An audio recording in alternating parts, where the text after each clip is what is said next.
Hello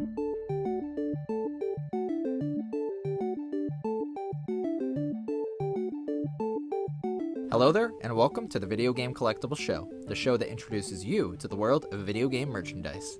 Now in this episode, I'm going to be talking to you about the Legend of Zelda franchise, specifically promotional items from it.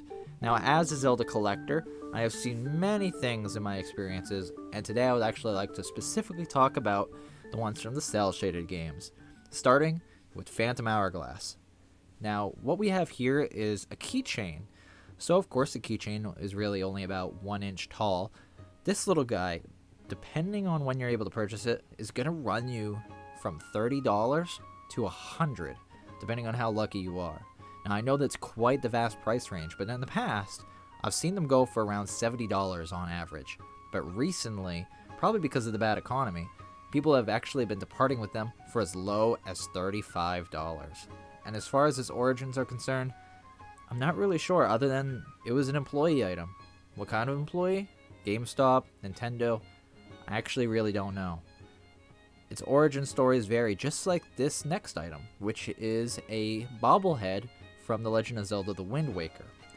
Now this little guy is much taller, around 5 inches tall. He is very fragile. He runs around the same price range. He won't necessarily go as low as $35, but you can get him as low as $70 on average. On a good day, maybe $60. On a bad day, as high as around $110. The sword on his back is actually one of the most critical parts of the entire thing. If you were to have this item shipped to you, make sure that the shipper really understands how fragile this item is that they are dealing with, because this is not your typical bobblehead. These things are custom made, and they're not necessarily the most beautiful around the base where the Nintendo GameCube is, but it is an interesting piece. And once again, just like the keychain, its origins are slightly a mystery. We know that it was an employee item, but some people report that it was given away if you pre-ordered the game, but that's just not true. I believe that game store managers had them, and they were given out as gifts, and some of the people just didn't care about them, so they gave them away to maybe some of their best customers who really loved the Legend of Zelda franchise. That's actually how a lot of these things seem to appear. Just know that aside from the sword being fragile, his kneecaps are actually a particularly bad spot as well. So, yes, Link has bad knees. Don't blame him now, it's all that adventuring. Speaking of adventures though, going back to Phantom Hourglass, there's actually this beautiful cel art print that was given out in huge waves across the nations. It is a framed concept art photo. It's also known as a lithograph. And there is 50,000 of these in the world. Each one of them comes with a numbered certificate of authenticity, and for those people who bought a new Nintendo DS and a copy of Phantom Hourglass at the same time, were given one of these. Eventually, that really didn't go well at all the game stores, where they had such a large number of cel arts remaining that they just started giving them away to people who bought Phantom Hourglass or however they felt they should be given away. I've actually even seen a couple that have a price on them of $5. So it seems like some stores were selling them, which I'm not sure if that's illegal or not, but I do know that these were free with your purchase of the two.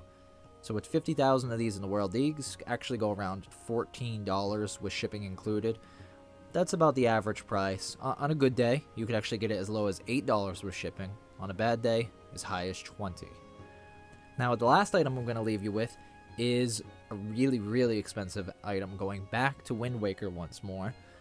It is $2,000, which is a rare scroll. In fact, for those of you who've played Wind Waker, the opening sequence tells the story of a boy who saved the land of Hyrule.